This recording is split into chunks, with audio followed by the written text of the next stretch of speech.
मनपा निवडणुकीमधील पराभवाचे रडगाणं आळवण्यासाठी उबाठाला आता नवे निमित्त मिळणार असं केशव उपाध्यायांनी म्हटलंय। मनपा प्रभाग आराखडा जाहीर होताच अन्याय झाल्याचे सूर उमटू लागतील असं केशव उपाध्यायांनी म्हटलंय। मतदानाच्या तारखेपर्यंत हा राग संथलित रटाळपणे लोकांच्या माथी मारला जाईल अशी टीका केशव उपाध्यायांनी केली आहे। निवडणूक हरल्यानंतर वोट चोरीचा राहुल गांधींच्या फोकनाड थेअरीचा ताल धरला जाईल या शब्दात उपाध्यायांनी टीका केली आहे।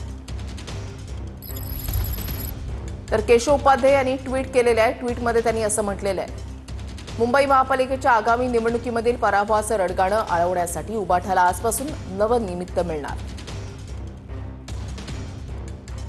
मनपा प्रभाग आराखडा जाहीर होताच अन्याय झाल्याचे सूर उमटू लागतील। राग संथलित रटाळपणे लोकांच्या माथी मारला जाईल। प्रत्यक्ष पराभव दिसू लागला की मतदान यंत्रांच्या नावानं नवे सूर मिसळले जातील।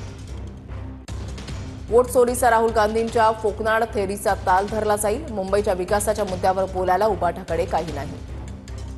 मग अशी कारणं काढली जाणार ती वाजवणारे भोंगे हातात आहेतच।